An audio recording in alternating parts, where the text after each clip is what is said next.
अस्सलामुअलैकुम।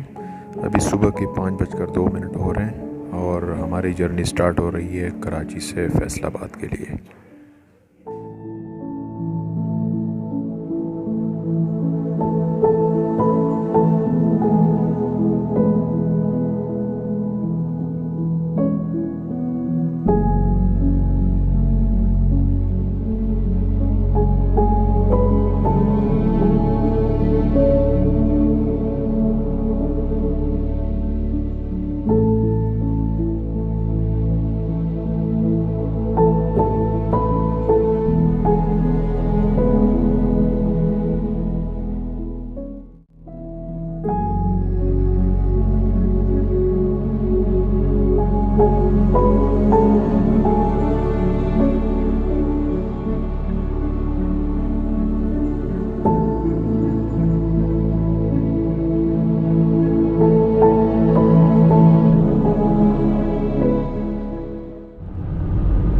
ये तकरीबन 87 किलोमीटर के बाद नूरियाबाद का एरिया आ गया। अभी हम लोग नूरियाबाद क्रॉस कर रहे हैं।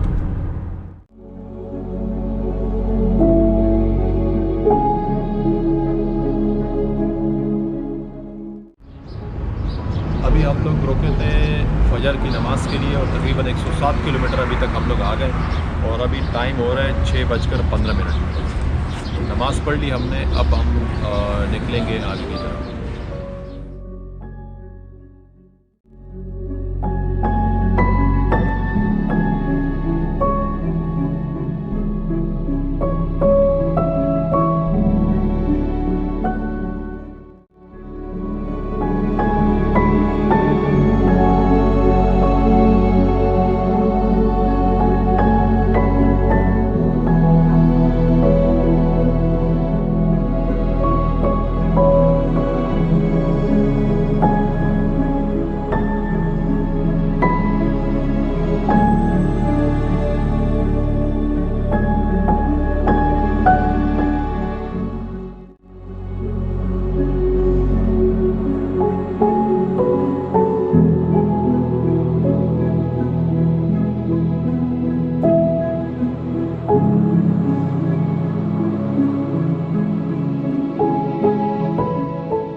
सामने देखे ट्रक के जो है ना वो टायर निकल गए। इतना इन्होंने लोड इस पे भरा है कि ये पूरा देखे निकल गए, इसके टायर वायर सब निकल गए। तो भाई इस तरह जुल्म ना करें।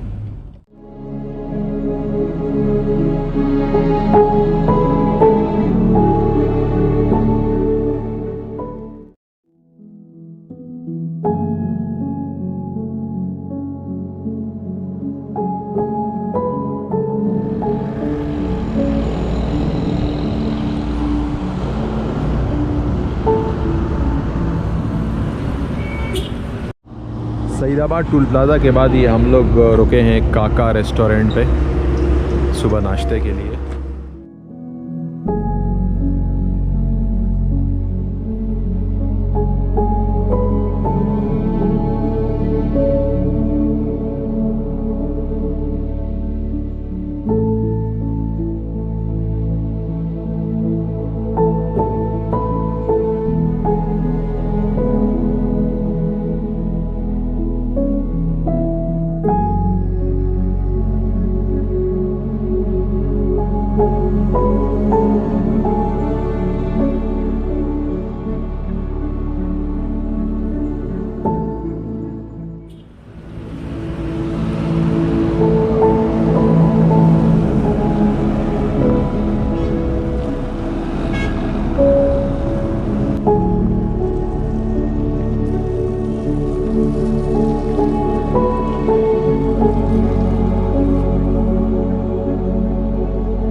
अभी टूल प्लाज़ा आ गया है और 317 किलोमीटर हम लोग अभी तक आ चुके हैं और टाइम हो रहा है 10:05।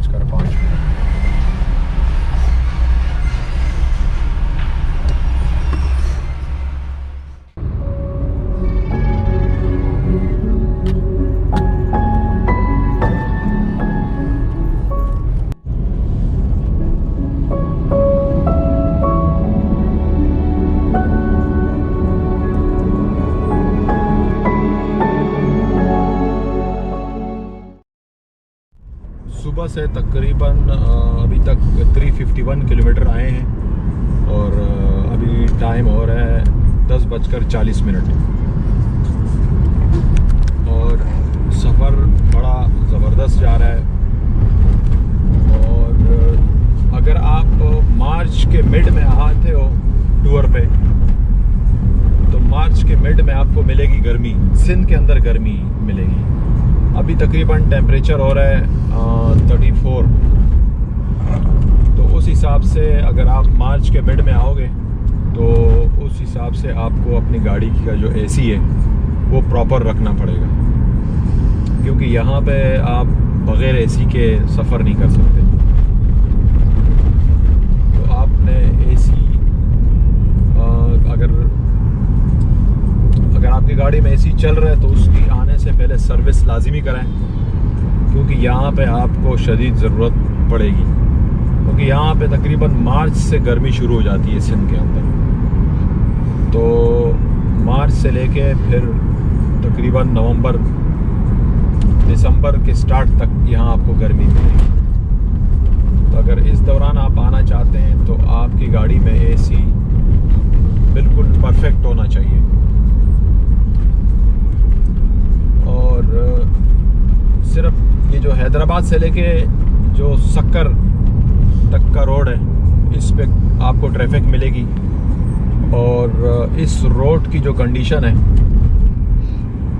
वो आप उसको 10 में से 8 नंबर दे सकते हैं, क्योंकि कुछ ज़्यादा ख़ास प्रॉपर कंडीशन नहीं है। मतलब तो जब तक अगर मोटरवे हैदराबाद तक मोटरवे जो बनेगी सक्कर से, जब तक वो नहीं बनी हो तो तब तक आपका यहाँ पे टाइम काफ़ी वेस्ट होगा, क्योंकि तकरीबन 70, 80, 90 यही एवरेज स्पीड आपकी चलेगी, क्योंकि एक तो इसमें ट्रक ट्रॉले वगैरह बहुत ज़्यादा होते हैं और इसके साथ लोकल ट्रांसपोर्ट वगैरह भी है काफ़ी सारी। तो इस वजह से जो है ना वो आपको ट्रैफिक मिलेगा। और नॉर्मली ज़्यादातर लोग मैंने देखे हैं कि वो जो ट्रक जा रहे होते हैं तो उसके उल्टे हाथ से ओवरटेक करते हैं। जैसे ये ट्रक जा रहा है अभी, अगर मैं उल्टे हाथ से अभी ओवरटेक करता, ये चींची सामने आएगी एकदम। चींची की जगह पे कोई पैदल आदमी भी आ सकता है। और अगर आप लेफ्ट साइड से ओवरटेक करेंगे तो उस सूरत में जैसे आपने देखी अभी चींची आ रही थी, चींची की जगह कोई पैदल आदमी भी आ सकता है, कोई बाइक वाला आ सकता है, या कोई दूसरी चीज़ अगर खड़ी भी हो। तो इस चीज़ से आप मुख्तात रहें, लेफ़्ट साइड से ओवरटेक बिल्कुल ना करें। हाँ, अगर आपको एक गाड़ी रास्ता नहीं छोड़ रही फिर आप लेफ़्ट पे ओवरटेक करना चाहते हैं, लेकिन पहले आप पूरा रोड देख लें कि आपको नज़र आ रहा है, पूरा क्लियर है, उसके बाद आप ओवरटेक करें। अगर एकदम आप टर्न मारते हैं और ओवरटेक करते हैं तो खुदा ना ख्वास्ता कोई भी चीज़ अचानक सामने से आ सकती है, तो उस सूरत में आपका एक्सीडेंट वगैरह भी हो सकता है। क्योंकि अभी पीछे एक होंडा सिटी वाला था तो उसके साथ भी यही हुआ था, तो उसका ये बम्पर वगैरह फ्रंट का पूरा निकल गया था। तो बहरहाल इस चीज़ का आप लोग ख़ास ख्याल रखें, क्योंकि लंबा सफ़र है और इस सफ़र में जितना एहतियात आप कर सकते हैं आप एहतियात करें, क्योंकि एहतियात करेंगे तो आपकी जो जर्नी है वो सुकून से जाएगी। अगर एक मिसाल के एहतियात नहीं करेंगे तो खुदा ना ख्वास्ता अगर आपकी गाड़ी लगती है तो आपकी जर्नी का जो मज़ा है पूरा वो पूरा ख़राब हो जाएगा। और नॉर्मली एक चीज़ मैंने और देखी है, जो कि जितने ज़्यादातर लोग हैं जो शॉर्ट डिस्टेंस पे जाते हैं, मतलब जैसे कराची से हैदराबाद आ रहे हैं, हैदराबाद से मोरो से सक्कर तक आ रहे हैं, वो नॉर्मली बहुत ज़्यादा गाड़ियाँ भगाते हैं वो ना, क्योंकि उनका डिस्टेंस कम होता है, मतलब उनको 300-400 किलोमीटर जाना होता है, 500 जाना होता है। तो अगर आप लॉन्ग जर्नी पे जा रहे हैं इस्लामाबाद वगैरह, तो फिर आप कोई रेसिंग मैसिंग ना करें। आप अपनी स्पीड लिमिट एक एवरेज के हिसाब से चलते रहें। अगर आपसे कोई आगे हो रहा है, पीछे हो रहा है, वो उसकी अपनी मर्जी, लेकिन आप अपनी एक एवरेज स्पीड के हिसाब से जाएं। उसमें आपको ये फ़ायदा होगा कि आप थकेंगे भी नहीं ड्राइविंग करते हुए, और दूसरी बात यह कि आपकी गाड़ी भी बची रहेगी। अगर आप यहीं से गाड़ी पूरा खींचना शुरू कर देते हैं तो आपको 4-5 हज़ार किलोमीटर चलना होता है, तो फिर उस सूरत में आपके गाड़ी के अंदर कोई भी मसला आ सकता है। और अभी तो खैर गर्मी ऑलमोस्ट स्टार्ट हो गई है, क्योंकि मार्च का मिड है ये, तो मार्च के मिड में तो गर्मियाँ स्टार्ट हो जाती है। तो एक चीज़ का आपने ख़ास ख्याल करना है कि टायर आपने सही डालने हैं, क्योंकि जो हैदराबाद है, हैदराबाद से लेके सक्कर तक ये तकरीबन 350 किलोमीटर का ये रास्ता है, N5 नेशनल हाईवे। तो इस पे आपको जो रोड है वो प्रॉपर नहीं है, तो प्रॉपर ना होने की वजह से कभी जो टायर है वो कभी गड्ढे में जा रहे हैं, जंप पे लग रहे हैं, और ज़्यादातर ओवरटेक करते हुए 2 टायर साइड, कभी लेफ़्ट कभी राइट, वो कच्चे में भी उतर रहा है। तो उस सूरत में अगर पुराने टायर होंगे तो वो पंचर हो जाएंगे। पंचर के साथ साथ ब्लास्ट होने का भी उसका ख़तरा है। तो इन चीज़ों का आप ख़ास ध्यान करें, और गर्मी के अंदर पानी वगैरह का इंतज़ाम अपने साथ प्रॉपर रखें, ताकि कम से कम आपका नीचे उतरना हो।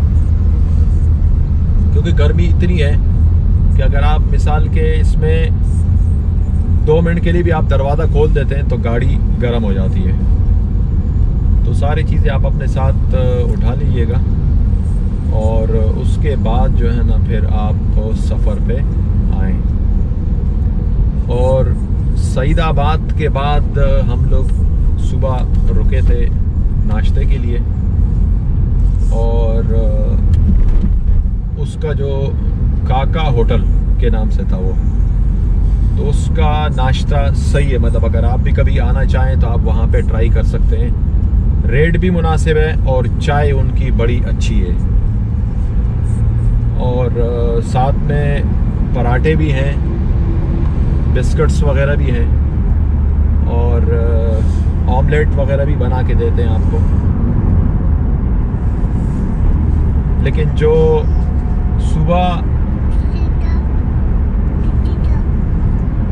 हलवा पूरी खाने वाले हैं तो वहाँ हलवा पूरी अवेलेबल नहीं है। वहाँ मतलब देसी नाश्ता अवेलेबल है, चाय, पराठा, ऑमलेट वगैरह। और इसके अलावा उनके पास ब्रेड की फैसिलिटी अवेलेबल नहीं है। अगर आपको ब्रेड खानी है तो आप या तो साथ लें या फिर रास्ते में से भी उठा सकते हैं आप। बिस्किट्स काफ़ी किस्म के उनके पास पड़े हुए हैं। बिस्किट्स आप हर किस्म के अगर लेना चाहें तो आप ले सकते हैं। और अंदर बैठने की जो जगह है वो भी साफ़ सुथरी है, तो आप वहाँ पे कर सकते हैं। इसके अलावा आप अपने हिसाब से अगर आप पहले से आ रहे हैं, आपकी कोई जगह सेटिंग बनी हुई है कि आप वहाँ पे नाश्ता करते हैं, तो आप वहाँ पर भी कर सकते हैं। वो तो आपके ऊपर डिपेंड करते हैं। लेकिन बहरहाल मुझे एक चीज़ मुनासिब लगी तो मैंने आप लोगों के साथ शेयर करा कि अगर आप लोग भी करना चाहते हैं तो वहाँ पे कर सकते हैं। और क्योंकि बाकी जो रेस्टोरेंट्स हैं नॉर्मली थोड़ा सा फैमिली का भी पर्दे का मसला होता है, तो इसके अंदर फैमिली हॉल अलग बना हुआ है और जेंट्स के लिए हॉल अलग बना हुआ है। तो ये एक अच्छा इनका एक दाम है। तो जो लोग फैमिली हॉल्स में बैठना चाहते हैं तो फैमिली हॉल में बैठ सकते हैं। बाहर भी एरिया बना हुआ है, उसमें भी आप लोग बैठ सकते हो। और अभी सक्कर तकरीबन 75 किलोमीटर रह गया है, और बाकी सफ़र काफ़ी आरामदायक जा रहा है। बस थोड़ा सा ट्रैफिक की वजह से है। बहरहाल मैं तो बिल्कुल नॉर्मल स्पीड में जा रहा हूँ, 80-90, इससे ज़्यादा मैं नहीं जा रहा हूँ, क्योंकि नेशनल हाईवे पे मैं 100 क्रॉस कभी भी नहीं करता हूँ। उसकी वजह यह है कि रोड की कंडीशन 100 से ऊपर की नहीं है। अगर आपको बीच में रास्ता मिलता भी है खुला तो 100 से ऊपर की कंडीशन नहीं है, आप 100 से ऊपर न जाएं। वो आपके और आपकी गाड़ी के लिए फ़ायदा है। लेकिन आप अगर मिसाल के 100 को क्रॉस करते हैं तो उस सूरत में फिर आपकी गाड़ी को नुकसान भी हो सकता है, क्योंकि इतना लॉन्ग जर्नी है। तो लॉन्ग जर्नी में आपने एक चीज़ का ख्याल करना है कि बहुत ज़्यादा केयरफुली आपने ड्राइव करनी है। क्योंकि लॉन्ग जर्नी पे आप जा रहे हैं, तो अगर यहीं से खुदा न ख्वास्ता आपकी गाड़ी में मसले मसाइल शुरू हो गए तो आपकी जर्नी कम्प्लीटली डिस्टर्ब हो जाएगी। और सफ़र के दौरान अगर आपकी गाड़ी मसला कर रही है तो फिर सफ़र करने में बड़ा मसला आता है, फिर आपको मज़ा भी नहीं आएगा। तो इसलिए गाड़ी का जो है ना ख़ास आपने ख्याल करना है, इसको एक स्पीड लिमिट के अंदर चलानी है। तो इंशाल्लाह फिर मिलते हैं आगे, अगला जो टोल प्लाजा आएगा उसमें फिर इंशाल्लाह मुलाकात होगी। और सक्कर मुल्तान मोटरवे पे तो समझो एक ही गियर में गाड़ी डाल के चल रही होगी, तो फिर इंशाल्लाह आप लोगों के साथ गपशप भी होगी और कुछ टिप्स से मज़ीद वो आप लोगों के साथ फिर मैं शेयर करूँगा इसी वीडियो के अंदर। तो इस सफ़र में हमारे साथ ही रहिए। इंशाल्लाह फैसलाबाद तक का हमारा सफ़र एक साथ होगा और फैसलाबाद पहुंच के इंशाल्लाह फिर मैं आप लोगों से चाहूँगा इजाज़त। तो इंशाल्लाह मिलते हैं फिर अगले नेक्स्ट टूर।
स्टार्ट होने वाला है।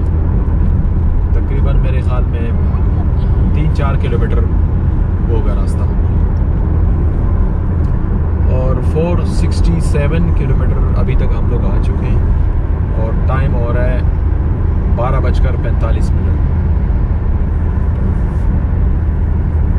इस दफ़ा मैं पिछली बार से तकरीबन आधा घंटा में लेट हो गया हूँ, ऑलमोस्ट आधा घंटा या 20 मिनट, क्योंकि रास्ते में हम लोग रुके थे थोड़ा सा स्टे के लिए, तो उस हवाले से 15-20 मिनट का फ़र्क अभी पड़ा है। और गर्मी है, टेम्परेचर अराउंड इस टाइम 34 है। और ये हम अब यहाँ से आगे मुड़ेंगे। अब हम यहाँ से सीधे हाथ पे मुड़ेंगे।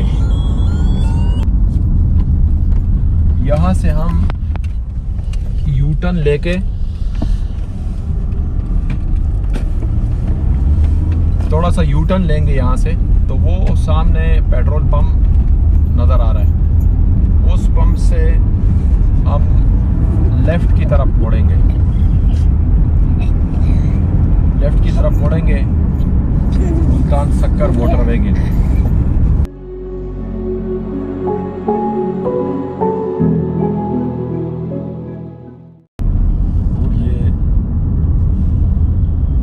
ये रास्ता आगे जाके सीधी हाथ पे फिर टूल प्लाजा आएगा सक्कर मुल्तान मोटरवे का, और काफ़ी ट्रैफिक लग रहा है। मेरे ख्याल में लोग निकले हुए टूर्स पे, काफ़ी रश लग रहा है। मेरे ख्याल में छुट्टियों का फ़ायदा उठा रहे हैं सारे और टूर्स पे निकले हुए सारे, क्योंकि लास्ट टाइम जब मैं आया था तो उसके हिसाब से अभी रश ज़्यादा है।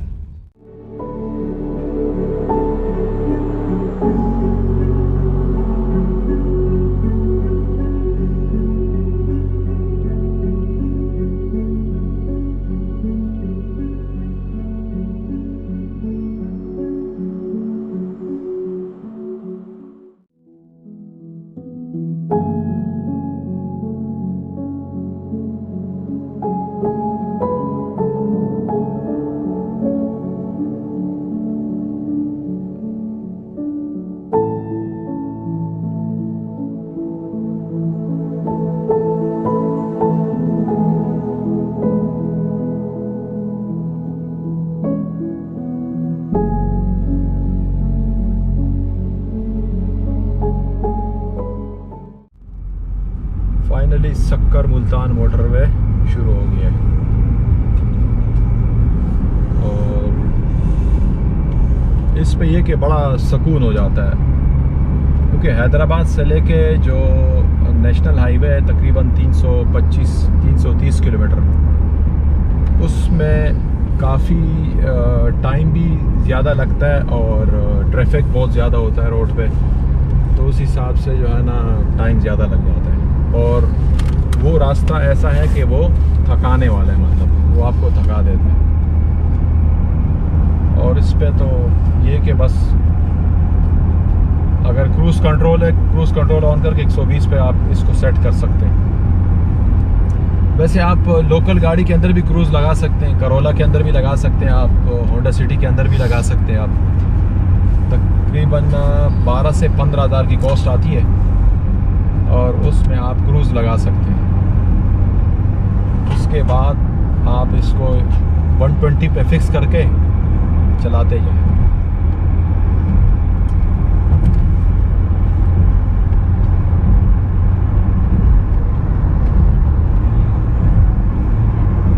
हम आगे जाके जो पहला रेस्ट एरिया आएगा उसमें हम लोग स्टे करेंगे, नमाज का हम लोग लेंगे ब्रेक, और नमाज के बाद फिर हम जाएंगे आगे की तरफ इंशाल्लाह। तो आप लोगों ने साथ रहना है, क्योंकि अभी मोटरवे तो अभी है फैसलाबाद तक है, तो फिर रास्ते में अपनी गपशप चलती रहेगी। तो अभी इंशाल्लाह आगे जो मुलाकात हमारी होगी, वो जो पहला रेस्ट एरिया आएगा उसमें हमारी मुलाकात होगी।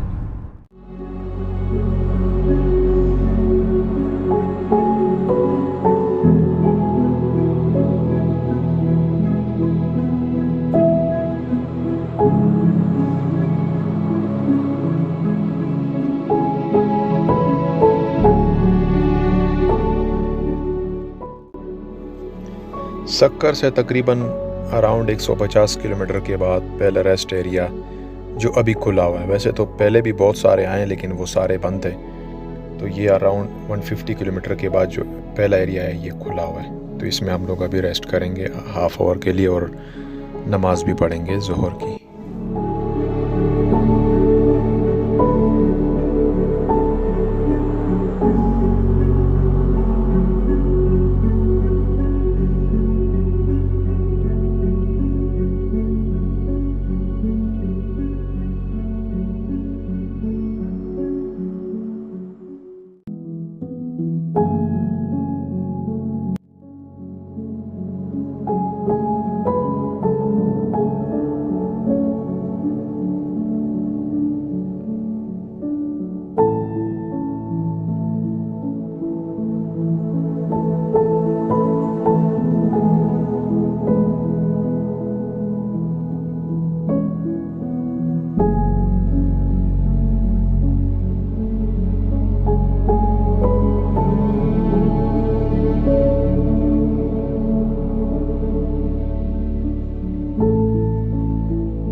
अच्छा सफ़र जा रहा है।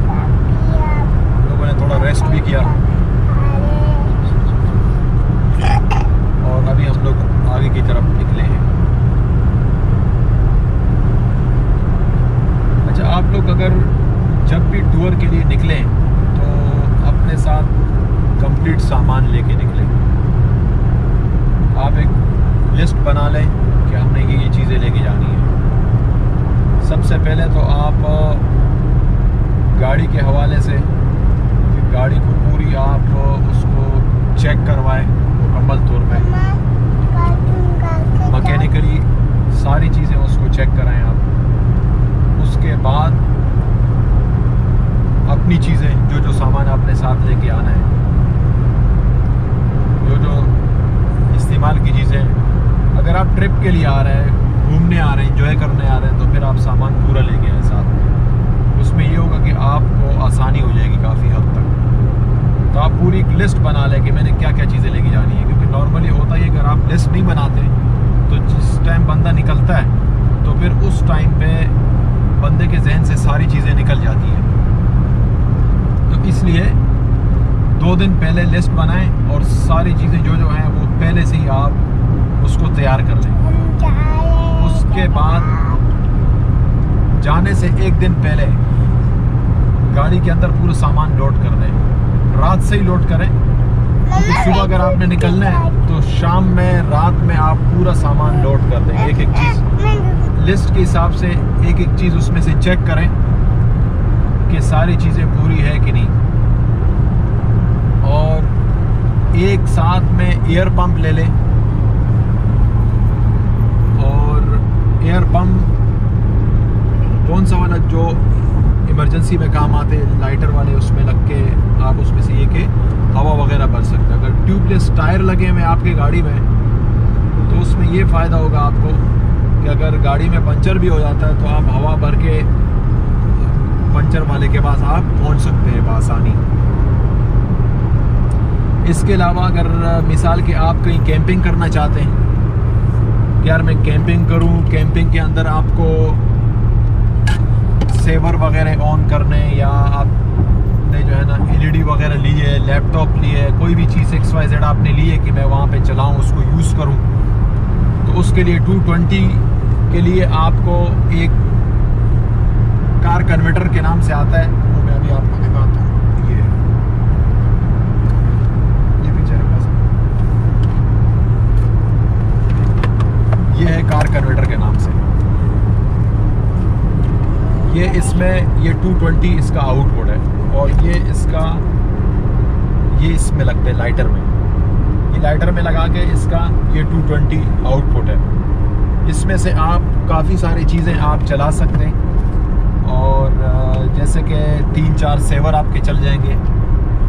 इसके अलावा अगर आप साथ में छोटी कोई 15 इंच की LED वगैरह लेना चाहते हैं, वो चल जाएगा। आपका लैपटॉप चल जाएगा, और मोबाइल वगैरह आपके चार्ज हो जाएंगे। तो आप अपने कैम के अंदर इससे आप उसके अंदर आप इलेक्ट्रिसिटी यूज़ कर सकते हो,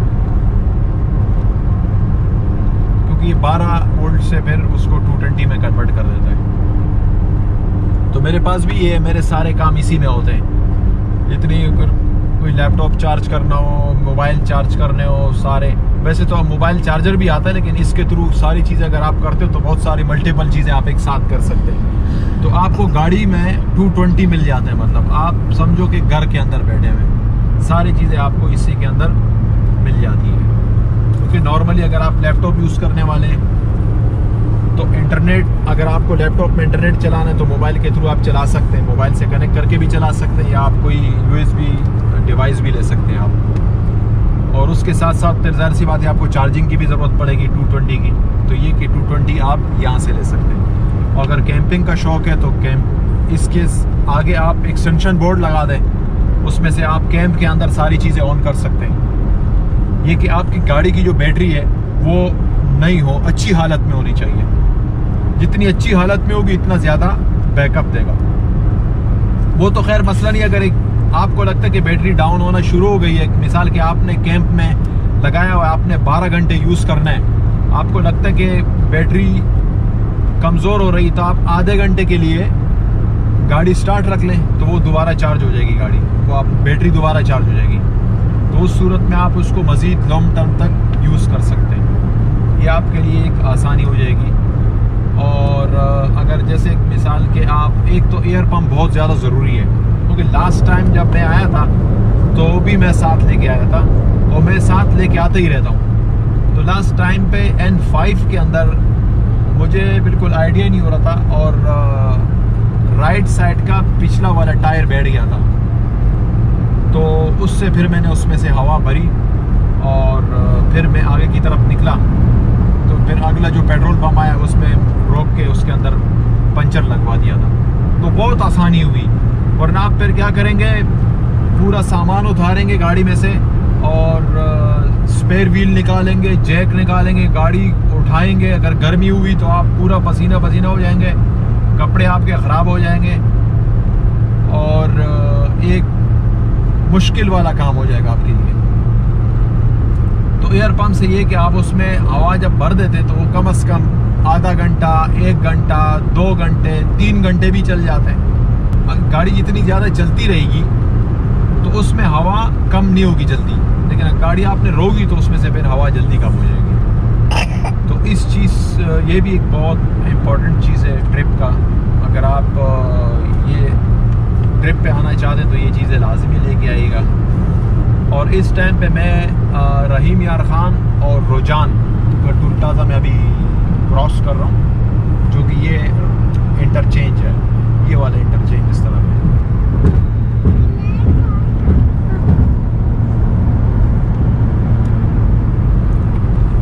रहीम यार ख़ान अभी मैंने क्रॉस कर दिया, और 643 किलोमीटर अभी तक मैं आ चुका हूँ, और टाइम है 3:22।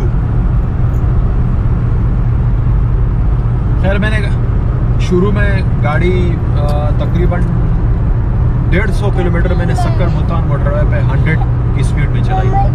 अब मैंने इसको 120 पे कर दिया है, क्योंकि मैं इसलिए 120 पे करा है ताकि मगरिब से पहले या मगरिब तक मैं पहुंच जाऊं अपनी मंजिल पे। वैसे जो 100 की स्पीड है वो गाड़ी के लिए बहुत ज़्यादा बेस्ट है। आप 100 की स्पीड में आप जितनी गाड़ी चलाना चाहते हैं इसको चलाएं, गाड़ी कभी भी ट्रबल नहीं करेगी। पुराने मॉडल की बात कर रहा हूँ, एक में जैसे 6-8 साल पुराना अगर आपके पास मॉडल है तो उसको आप 100 पे ही रखें, और अगर आपके पास नया मॉडल है 1 साल 2 साल पुराना तो आप उसको 120 पे चलाएं कंटिन्यूसली। क्योंकि असल में मसला ये होता है कि 120 पे तो कोई भी गाड़ी चली जाएगी, मेहरान भी 120 पे जाती है, लेकिन मसला 120 पे जाने का नहीं है। मसला ये कि फिर आपको 600 किलोमीटर 120 पे लेके जाना है, तो उसमें अच्छी सी अच्छी गाड़ी भी होगी ना, वो भी बोल देगी।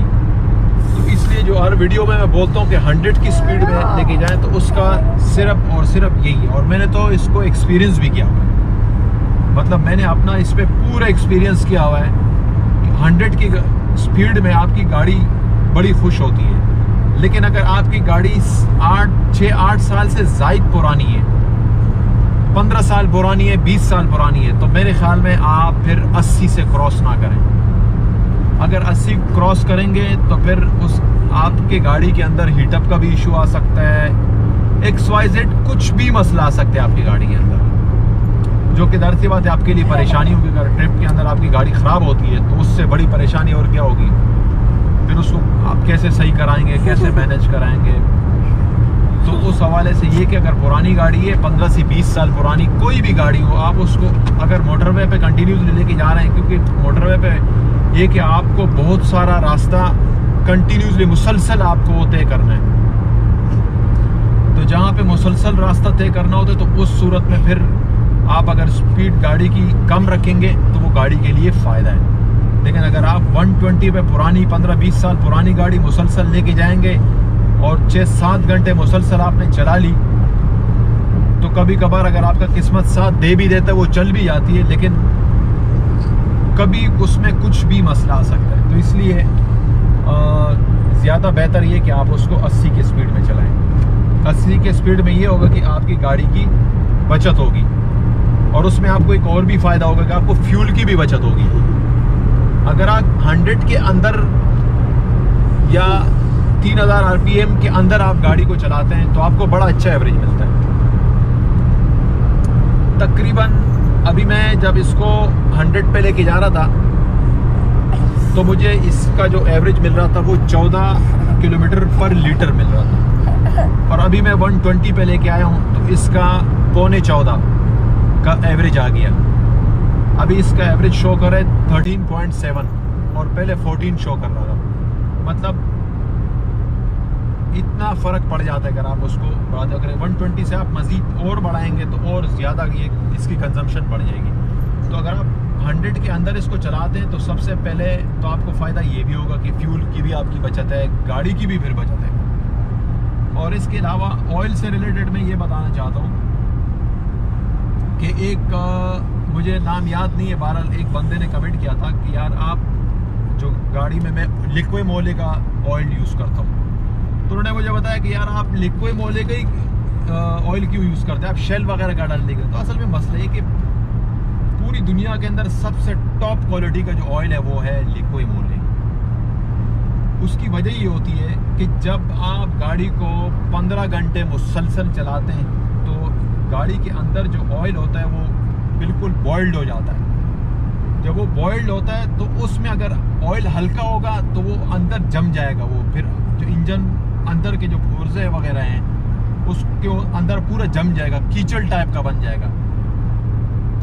और अगर सही ऑयल होगा, अच्छी ब्रांडेड ऑयल होगा और अच्छी कंपनी का होगा, जैसे मैं खुद ज़ाती मैंने एक्सपीरियंस करता हूँ मैं लिक्विड मोले का, तो उसमें आपके गाड़ी को कुछ भी मसला नहीं होता। और जब आप ऑयल चेंज करते हैं तो बाकी ऑयल बनिस्बत बाकी ऑयल के ये साफ़ निकलता है, क्योंकि जो बाकी ऑयल हम XYZ कोई भी यूज़ करते हैं तो उसमें ये होता है कि वो थोड़ा सा काला निकलता है।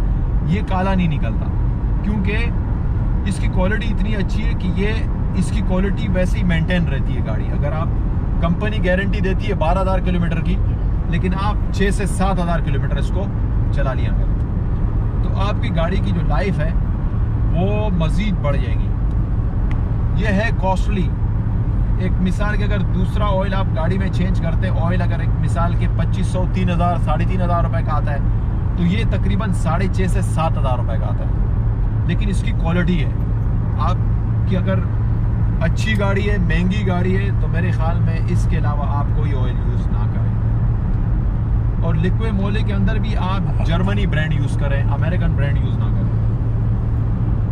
अमेरिकन ब्रांड हो, उसमें मेरे ख्याल में रेट में भी फ़र्क है, तकरीबन 1000-1500 रुपये सस्ता मिल जाएगा, लेकिन वो मज़ेदार नहीं है, उसको भी मैंने एक्सपीरियंस किया हुआ है।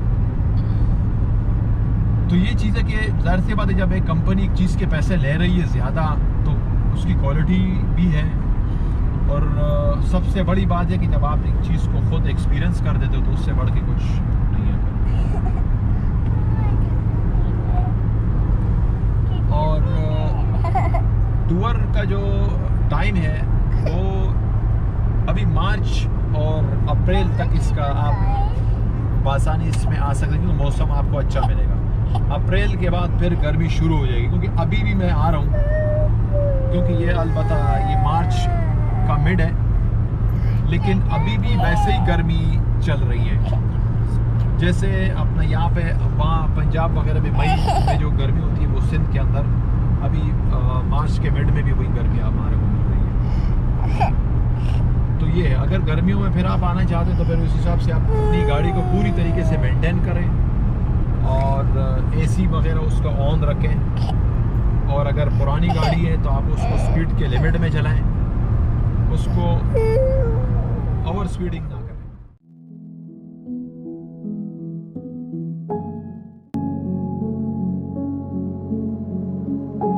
हम लोग मुल्तान पहुंच गए हैं और टाइम हो रहा है 5:10। 850 किलोमीटर मैं अभी तक आ गया हूँ कराची से, और मौसम नॉर्मल है, मतलब ना गर्मी है ना ठंड है। अच्छा, मोटरवे पे जो है ना, इतनी लंबी मोटरवे कि अगर थोड़ा सा आप चुपचाप बैठ जाते हो ना तो नींद आना शुरू हो जाती है। उसके बाद मैंने चीगम चबाना शुरू कर दिया। मैंने बोला इससे अच्छा कि सो जाए, चीगम ही बंदा खाता रहे।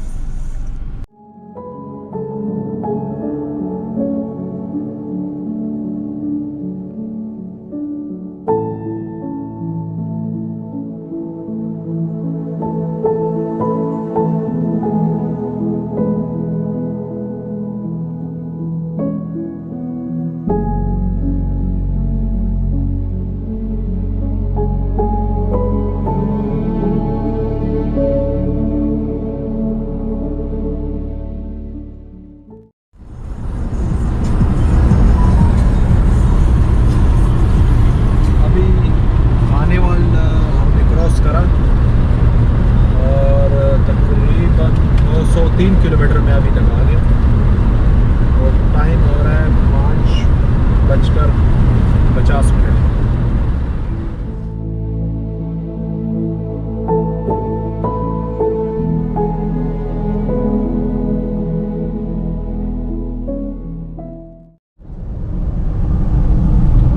अभी हम लोग रुके थे मगरिब के लिए।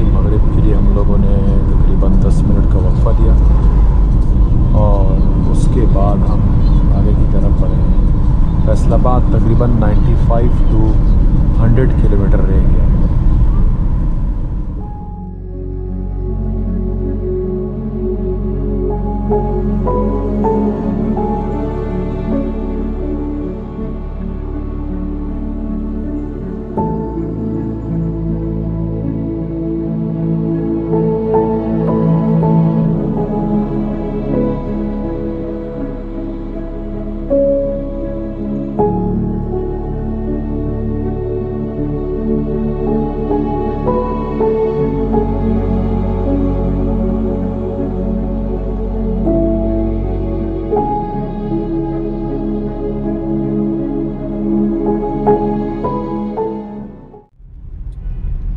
अल्हम्दुलिल्लाह हम लोग फैसलाबाद खैर खैरियत से पहुंच गए हैं और अभी हो रहा है 7:33।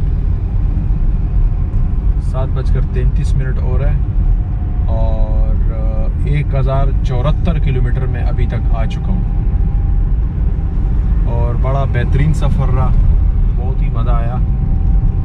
और तकरीबन ये मेरा दूसरा टैंक चल रहा है इसके अंदर, उसमें भी अभी है थोड़ा सा, तकरीबन अराउंड इसमें 8700 या 800 तक का पेट्रोल कंज्यूम हुआ है।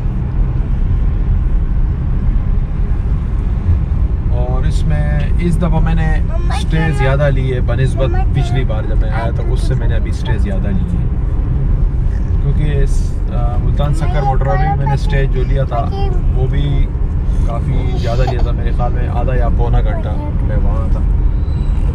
और इसके अलावा सुबह जो ब्रेकफास्ट के लिए रुके थे उसमें भी टाइम ज़्यादा लगा था, लेकिन उसके बावजूद सही टाइम पे मैं पहुंचा हूँ। 7:30 मतलब 7:33 अभी और है।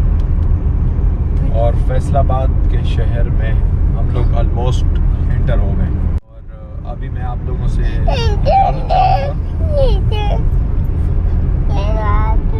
अपनी बहुत सारी दुआओं में मुझे याद रखें और अपना बहुत सारा ख्याल रखें। अगर आप लोगों ने अभी तक चैनल को सब्सक्राइब नहीं किया तो चैनल को सब्सक्राइब करें और बेल आइकॉन पर ज़रूर क्लिक करें ताकि तमाम तर नई वीडियोस सबसे पहले आप तक बआसानी पहुंच सके। और अभी मैं आप लोगों से इजाज़त चाहूँगा। अल्लाह हाफिज़।